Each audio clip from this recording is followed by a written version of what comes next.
Hello Year 4.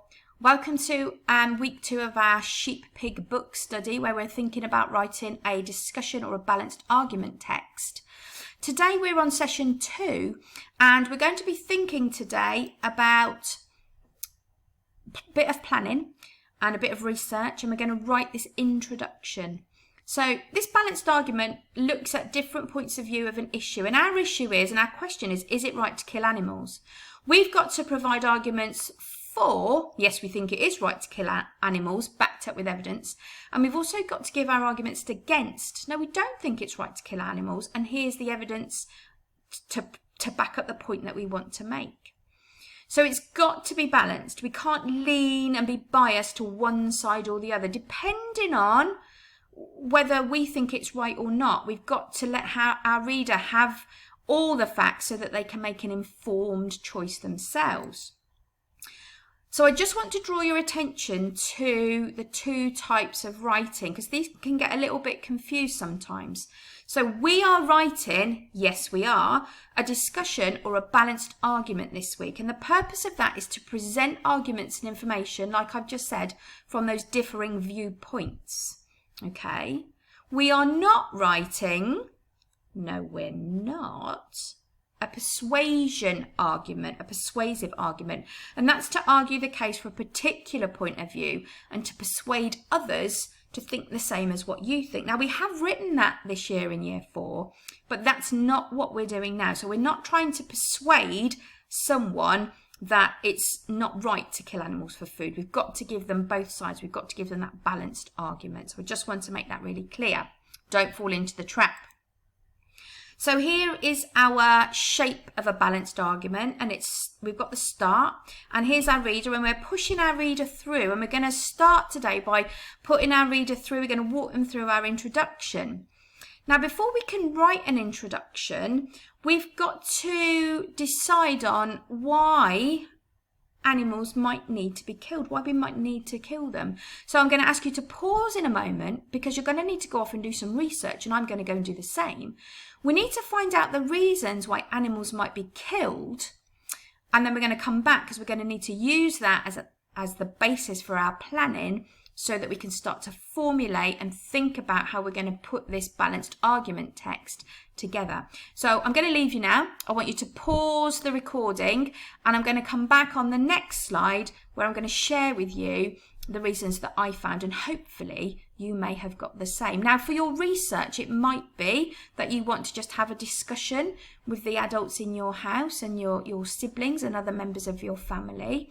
Or it might mean that you want to go off and do a little bit of research in a book or on the internet. Please make sure that you're being safe on the internet, and always ask your parents' permission. They might need to help you with this, because it's quite an emotive subject. So go off and do that, and we'll come back and we'll have a look at the reasons why animals might need to be killed.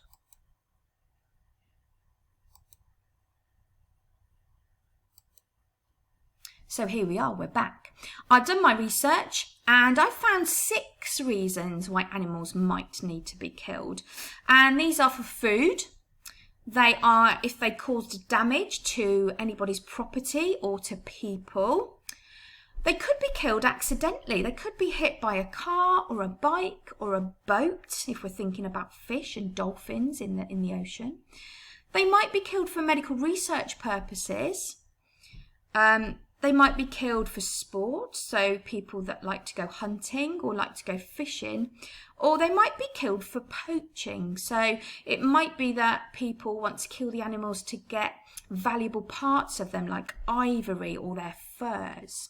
So I've come up with those 6 reasons, and hopefully you've got some of your own, because we're going to need to use those now to think about and formulate a plan before we start writing. So this is an introduction based on our should homework be banned argument that we've looked at in session 1.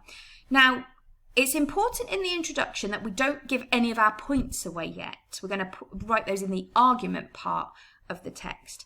But we've got to frame the question. We've got to talk about why we're arguing about and we're discussing this issue. So we're going to write this little bit in the past tense so you can see has ever been. So anyone who has ever been to school knows what it's like to be sent home with piles of homework. So we're drawing on the past tense there. And then a little bit further down, this sentence here says, but with the increasing pressures of modern day life, there is a growing call for homework to be banned. Now, this increasing pressures, these two words here that have been put together, that's emotive. That's drawing on people's emotions. Yeah, it is hard, isn't it? Modern life is tricky. We've got gym club to go to. We've got French club to go to. We're going to go to our guitar lesson on Wednesday. When are we going to fit this homework in? So there are increasing pressures of modern day life to get everything that we need to do fitted in. So the introduction needs to be past tense, and we need to put a bit of emotion in there. We need to put some emotive language in there. So there's a little bit of an example, and this is really thinking about the first argument, and we're going to pop that on the planning sheet. So I'm not going to talk about this at the moment, so we're just going to skip on for a little bit because I want to show you this is the planning sheet that we're going to be looking at. So they've written the title of their argument there, and they've started by having a side that's for the argument and a side that's against the argument. Now, they've written their first point here, and their first point is homework is an important part of school life and helps pupils continue their learning at home. That's their point. Here is their evidence. So research, this is why we need to go off and do some research. Research shows a positive link between homework and achievement levels. And they've done the same, you can see here, for the against side. Well, children need time away from education, including time to play and do exercise. And here is our example, our explanation that's backing up this point. Here's our evidence. Government guidelines say that every child should have 60 minutes of exercise every single day. So we're going to have to do a little bit of planning here. So what I'd like you to do is I'd like you to note down. What I'm going to ask you to do, I'm going to ask you to choose 2 points from the reasons why animals might be killed, just 2. And I want you now to go off and do a little bit of research into those points so that you've got some evidence that can back up your point in your argument. So for example, if it was food that I was arguing, you know, we need animals for food, I'm going to need to go and find some evidence that says, yeah, we do need meat and fish for food, and some evidence that says, well, actually, we don't need to include those things in our diet. We can get what we need from other sources of food. So pause me now and then come back in a minute where we're going to talk a little bit more about the planning, and then we're going to think about writing the introduction.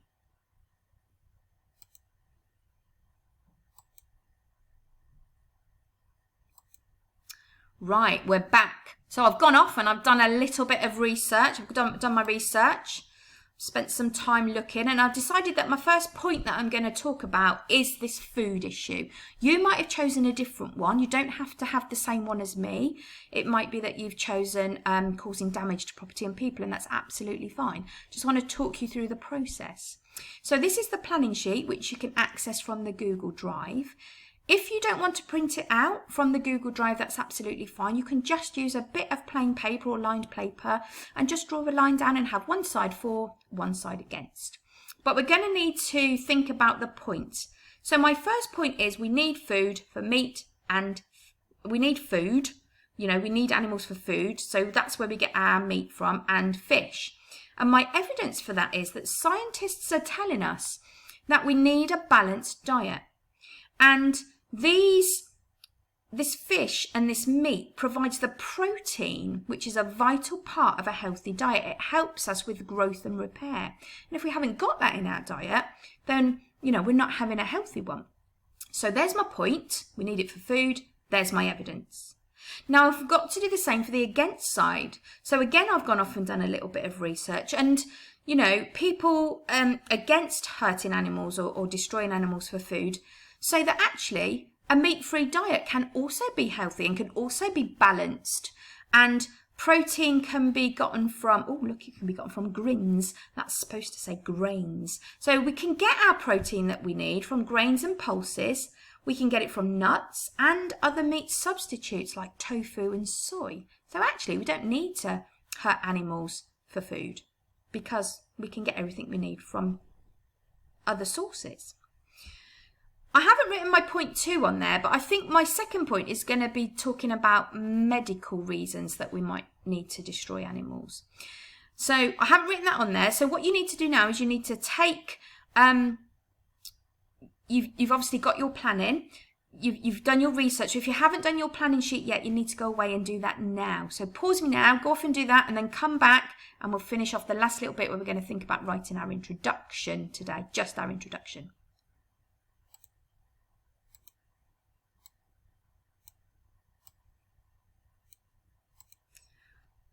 Fab. Right, we're back. We're going to introduce this argument. We are going to need an opening paragraph. So we're going to have to introduce it in a clear, concise, now that means brief, but an interesting way. Okay, so there is an opening paragraph here, which is all to do with the homework one.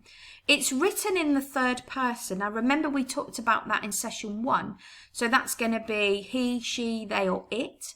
It's going to introduce the argument and it's going to explain what you're going to be doing in this balanced argument. So you can see here that the orange sentence is introducing the argument. There is a growing call for homework to be banned. That's our argument, should homework be banned. And then the lighter orange or the yellow sentence says, here are some of the arguments for and against. So this is explaining what's going to be coming next. You're going to get the arguments. You can see here that there's 1, 2, 3, there's 4 sentences. So it is concise, it is brief, and it's interesting. So let's see. We're going to have a go at writing one. So here's our reader. He's at our introduction point. We're going to push him through our text. And at the moment, we want them to stop and we want them to read the introduction. Now, I have recorded a video for you. Now, all the videos on all the writing that I'm going to do are available on the YouTube channel as a whole sort of little movie for you. So you're probably going to need to go and watch that to help you. So you can stop now. This is the end of session 2. Go off and find Harrison YouTube channel. Find the video which is talking about our balanced text and have a look at the introduction bit. Don't go any further. I want you to stop after that. So we're just writing the introduction. Have a look at how I do it and get an insight into my writer's brain. And then I'd like you to have a go at yours before you come back for session 3.